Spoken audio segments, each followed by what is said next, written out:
അസ്സലാമു അലൈക്കും വറഹ്മത്തുള്ളാഹി വബറകാതുഹു. മഹിമക്ക ഹറമിൻ്റെ മിനാരങ്ങൾക്ക് രോമാഞ്ചം, മധുവൂറും ബിലാലിൻ്റെ ബാങ്കൊലിനാദം. അല്ലാഹു അക്ബർ എന്ന് തുടങ്ങി ഏക കലിമത്തിനാൽ ഒതുങ്ങി. ബാങ്ക് നിലവിൽ വന്നത് ഹിജ്റ 1-ാം വർഷത്തിലാണ്. അതായത് മദീനയിലേക്ക് നബി പലായനം ചെയ്തിട്ട് ഒരു വർഷം തിരഞ്ഞപ്പോഴത്തിന് തന്നെ ബാങ്ക് നിലവിൽ വന്നു. തിരുനബി സല്ലല്ലാഹു അലൈഹി വസല്ലമക്ക് മുമ്പുണ്ടായിരുന്ന ആളുകൾ അല്ലെങ്കിൽ നബിമാരുടെ സമുദായങ്ങളൊന്നും നിർവഹിച്ച നിസ്കാരങ്ങൾ ഇന്ന് കാണുന്ന മാതിരി തക്ബീർ കൊണ്ട് തുടങ്ങുക, റുക്കോഴ് ചെയ്യുക, ഇമാമും ജമാഅത്തുമായിട്ട് നിസ്കരിക്കുക മുതലായതൊന്നും അക്കാലഘട്ടത്തിൽ ഉണ്ടായിരുന്നില്ല. അവർക്ക് ബാധകമല്ലായിരുന്നു, നിർബന്ധമല്ലായിരുന്നു. അപ്രകാരം തന്നെ ബാങ്കും ഇഖാമത്തും അവർക്ക് മുമ്പ് നടപ്പുണ്ടായിരുന്നില്ല. സുജൂദും റുക്കോഉം ചെയ്യുക എന്ന് അള്ളാഹു മറിയം ബീവിക്ക് ആജ്ഞ കൊടുത്തു. റുക്കോഴ് നമ്മുടെ നിസ്കാരത്തിലെ റുക്കോഴ് ആയിരുന്നില്ലെന്ന് പണ്ഡിതന്മാർ പറഞ്ഞിട്ടുണ്ട്. ഈ വിഷയത്തെക്കുറിച്ചുള്ള കൂടുതൽ വിവരങ്ങൾ ഹലബി എന്ന ഒരു സീറാ ഗ്രന്ഥത്തിൽ നോക്കിയാൽ നിങ്ങൾക്ക് കാണാവുന്നതാണ്. ഏതായാലും ഹിജ്റയ്ക്ക് മുമ്പ് മക്കയിൽ വെച്ച് തന്നെ ഈ ബാങ്കും ഇഖാമത്തും നടപ്പായിട്ടുണ്ട്. മക്കയിൽ നിന്ന് തന്നെ ഇങ്ങനെ ഒരു ബാങ്കും ഇഖാമത്തും നടപ്പായിട്ടുണ്ട്. പക്ഷേ അത് നിലവിൽ വന്നത് ഹിജ്റയ്ക്ക് ശേഷമാണ്. ഹിജ്റയ്ക്ക് ശേഷം 1-ാം വർഷത്തിലാണ്. ഹിജ്റ 1-ാം വർഷത്തിൽ മദീനയിൽ വെച്ചിട്ട്. അങ്ങനെ ബാങ്ക് കൊടുക്കാൻ ഏറ്റവും സുന്ദരമായ ശബ്ദത്തിൻ്റെ ഉടമയായ ബിലാൽ റളിയല്ലാഹു അൻഹുവിനെയാണ് നിയോഗിച്ചിരുന്നത്. ബിലാൽ ബാങ്ക് കൊടുത്താൽ ഒഴുകിപ്പോകുന്ന വെള്ളം നിൽക്കുക പോലും ചെയ്യും. പറന്നു പോകുന്ന പറവകൾ നിന്ന് ആ ബാങ്ക് കഴിയുന്നത് വരെ ശ്രദ്ധിച്ചിരിക്കും എന്നാണ് ചരിത്രങ്ങൾ പറയുന്നത്. ഒഴുകുന്ന വെള്ളം നിൽക്കും എന്ന് പറയുന്നത് ഒരു ഉദാഹരണമാണെങ്കിലും പറവകൾ നിൽക്കുന്നത് കാണാറുണ്ടായിരുന്നു എന്ന്. പറവകൾ പെട്ടെന്ന് പറക്കൽ നിർത്തിയിട്ട് നിൽക്കുക, ശ്രദ്ധിക്കുക, ശബ്ദം ശ്രദ്ധിക്കുക. അങ്ങനത്തെ അത്രയും രാഗശൈലി ഉണ്ടായിരുന്നു. ആ ഒരു വിഷയം, ഈ രാഗശൈലി ഏറ്റവും കൂടുതലുള്ള ഒരു ആളായിരുന്നു ദാവൂദ് നബി അലൈഹി ഇസ്ലാം. അദ്ദേഹം ഗ്രന്ഥം തൗറാത്ത് പാരായണം ചെയ്യുമ്പോൾ പിന്നെ ഈ പറവകളൊക്കെ അതിങ്ങനെ കേൾക്കാൻ ഇരിക്കുമായിരുന്നു എന്നാണ് പറയുന്നത്. മരക്കൊമ്പിലും മറ്റുമൊക്കെ അവറ്റങ്ങൾ വന്ന് പറന്നിരിക്കുമായിരുന്നു. തുടങ്ങിയാൽ അപ്പോൾ പറന്ന് വരും. എവിടുന്നാണ് അവർ പറന്ന് വരുന്നതെന്ന് അറിയില്ല. അങ്ങനെ വന്ന് ഇരിക്കുമായിരുന്നു കേൾക്കാൻ വേണ്ടിയിട്ട്. അങ്ങനത്തെ ഒക്കെ സംഭവങ്ങൾ ചരിത്രങ്ങൾ വിവരിച്ചിട്ടുണ്ട്. ഏതായാലും ബിലാലിൻ്റെ ബാങ്ക് അത്ര സുന്ദരമായിരുന്നു. അങ്ങനെ ബിലാലിങ്ങനെ ബാങ്ക് വിളിച്ചു ഇരിക്കുകയാണ്. അപ്പോൾ അഷ്ഹദു അന്ന മുഹമ്മദ് റസൂലുള്ളാഹ് എന്ന് ബാങ്കിൽ പറയുമ്പോൾ ബിലാലിന് തന്നെ വല്ലാത്ത ഒന്നും കൂടി ഉള്ള ശബ്ദത്തിന് ഭംഗിയും വല്ലാത്ത ഒരു കുളിരുമാണ്. അപ്പോൾ കേൾക്കുന്നവർക്കും തന്നെ അത് വല്ലാത്തൊരു അഴകാണ്. ഈ നമ്മളൊരു പാട്ട് പാടുകയാണെന്നുണ്ടെങ്കിലും അത് എന്ത് വേണം, അത് പാടുന്ന ആൾ ആസ്വദിക്കണം. ആസ്വദിച്ചാലേ അത് കേൾക്കുന്ന ആൾക്കും ആസ്വദിക്കാൻ കഴിയുള്ളൂ. അപ്പോൾ പാടുന്നവൻ പാടണം, പാടാൻ അറിയാത്തവൻ പാടിയിട്ട് കാര്യമില്ല. അപ്പോൾ എനിക്കൊന്നും പാടാൻ അങ്ങനെ അറിയില്ല. ഞാൻ എഴുതാൻ ഏത് പാട്ടും രചിക്കും, എത്ര പാട്ടുകളും രചിക്കും. പക്ഷേ പാടാൻ എനിക്കും അത്ര വിഷം പോരാ, പാട്ടിൽ ലയിക്കാൻ കഴിയില്ല. ഏതായാലും ബിലാൽ റളിയല്ലാഹു അൻഹു ബാങ്ക് അങ്ങനെ കൊടുത്തുകൊണ്ടിരിക്കുക. അഷ്ഹദു അന്ന മുഹമ്മദ് റസൂലുള്ളാഹ് എന്ന് എത്തി.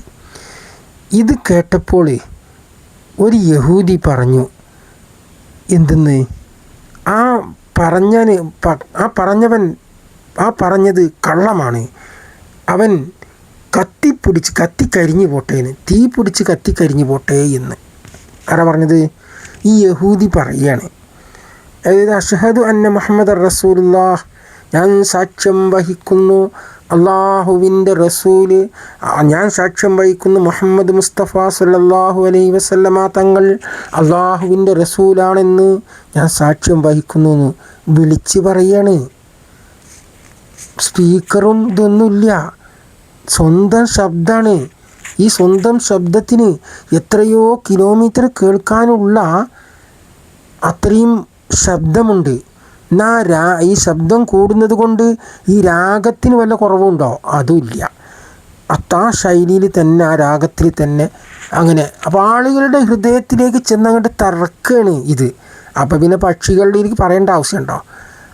ആളുകളുടെ ഹൃദയത്തിലെ നിശബ്ദമാകും ഈ ബിലാൽ ബാങ്ക് കൊടുക്കും. അതാണ് ഈ ബിലാലിൻ്റെ ബാങ്കിന് ഇത്ര വിഷയം. ആളുകളൊക്കെ നിശബ്ദരാകും, ശത്രുക്കളും മിത്രങ്ങളും. അങ്ങനെയാണ്. അതിന് ഭയങ്കര പേരായിരുന്നു ഈ ബാങ്കിന്, ബിലാലിൻ്റെ ബാങ്കിന്. അപ്പോൾ യഹൂദി ഇത് കേട്ടിട്ട് യഹൂദി കണ്ട് സഹിച്ചില്ല. അയാൾ എന്ത് പറഞ്ഞു? അവന് കത്തിക്കരിഞ്ഞു പോകട്ടെ എന്ന് പറഞ്ഞു. അങ്ങനെ എന്തുണ്ടായിന്നറിയോ? ആ യഹൂദിയുടെ ആ വാക്ക് അല്ലാഹു തആല നേരെ അങ്ങണ്ട് തിരിച്ചു കൊടുത്തു. ആ യഹൂദി കുറച്ചൊക്കെ ഒരു ധനമുള്ള ആളാണ്. വീട്ടിലൊരു പണിക്കാരത്തിയൊക്കെ ഉണ്ട്, ഒരു വേലക്കാരിയൊക്കെ ഉണ്ട്. ദിവസങ്ങൾ അധികം കഴിഞ്ഞില്ല, ഈ വേലക്കാരിയുടെ അശ്രദ്ധ മൂലം ആ വീട്ടിന് തീ പിടിച്ചു.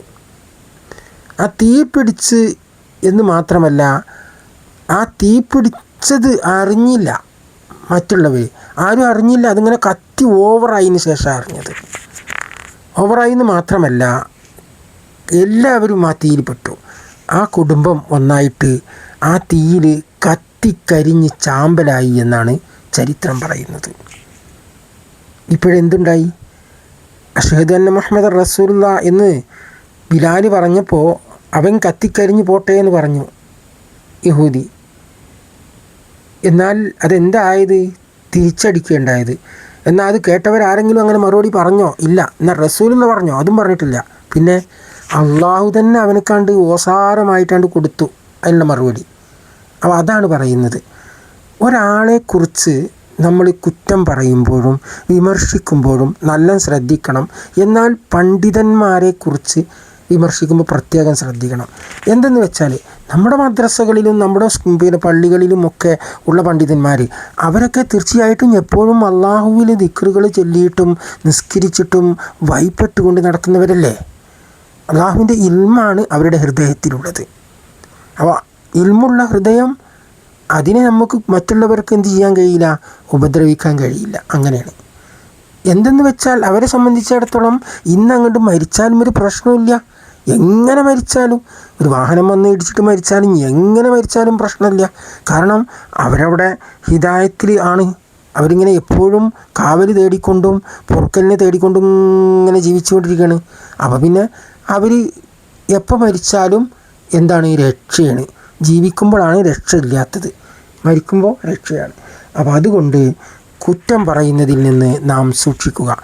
നബി സല്ലല്ലാഹു അലൈഹി വസല്ലമ കൂടുതൽ നമുക്ക് സൂക്ഷിക്കാൻ വേണ്ടി പറഞ്ഞ ഒരു കാര്യമാണ് മറ്റുള്ളവരെ കുറ്റം പറയുക, പരിഹസിക്കുക മുതലായ കാര്യങ്ങൾ.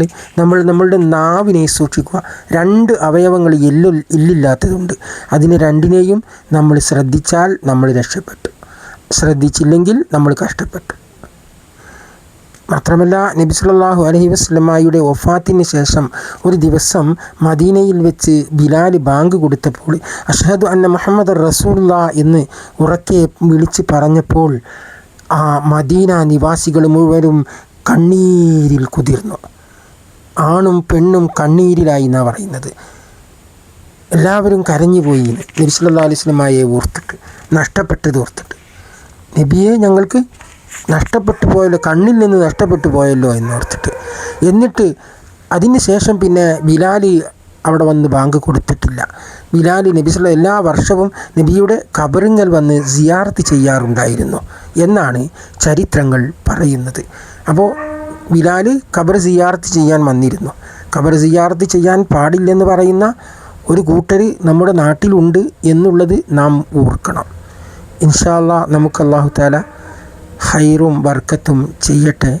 നബി സല്ലല്ലാഹു അലൈഹി വസല്ലമയുടെ കൂടെ സ്വർഗത്തിൽ പ്രവേശിക്കുന്ന അവിടുത്തെ ഷഫായത്ത് കിട്ടുന്നവരുടെ കൂട്ടത്തിൽ അള്ളാഹു നമ്മെ ഉൾപ്പെടുത്തിട്ട് ആമീൻ യാ റബ്ബൽ ആലമീൻ. അസ്സലാമു അലൈക്കും വറഹ്മത്തുള്ളാഹി വബറകാതുഹു.